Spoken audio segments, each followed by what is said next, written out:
In the spirit of starting simple and then adding complexity to a painting, a fantastic way to render is to simplify the object first into a planar analysis. The next pass is to take that faceted shape and then to smooth it out into the rendered form. In this video, I'll focus on the brush technique that I like to use for this sort of smooth blending. But as a quick reminder, if you look below the post, you'll find links for free brushes and worksheets, as well as in-depth premium series available in the Control Paint store.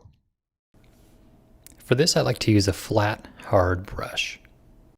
And because it's got some directionality to it, I'm going to need to keep this brush palette open to the Brush Tip Shape tab while I work. This will allow me to change the brush tip angle by manipulating this thumbnail here that you can see.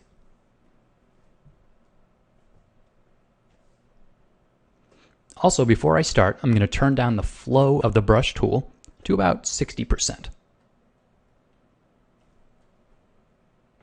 This means that I'll be letting less pigment out of the brush at a time, which will make for some softer rendering. In order to smooth out this planar analysis, I'll be using on-screen mixing with the brush tool and the eyedropper. And you should also note that I'm making sure the brush tip angle is perpendicular to the form. This helps me make sure that the brush marks will work with the form and not fight against it. So the first step is to make a new layer. And then on that layer, I'll be painting with this sampled color from the left face. And I'll pull the paint across the threshold. And in doing so, make that transition. And now I'll select some from the center face and paint that back in the opposite direction. And I'll start one last time from the left face, sample there, and paint back over the threshold. And when I'm done with all this, I'll switch to the eraser tool and erase away what I don't need. You could also use a mask for this if you wanted. So you can see the technique is pretty straightforward. Now that you've seen the theory of this brush technique, let's give it a try on this apple. So I'll make a new layer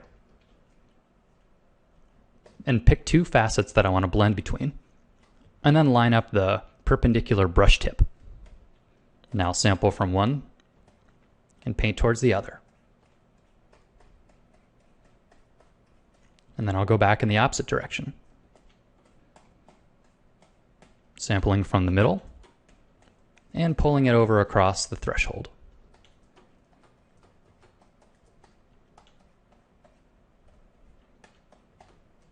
I'll do one more quick example. This time, going up and down instead of side to side.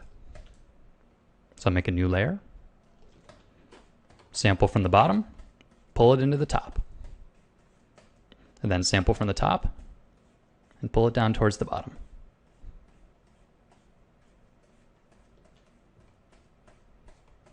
So it's a back and forth push and pull like this, and eventually you'll smooth out all those transitions between those hard facets. And since this process is pretty straightforward, I'm not going to bore you with blending the entire apple. So go ahead and download the file that I provided at the bottom of the post and give it a try yourself. This is one of those techniques that just takes a lot of practice, so don't expect to nail it on your first try. Have fun painting.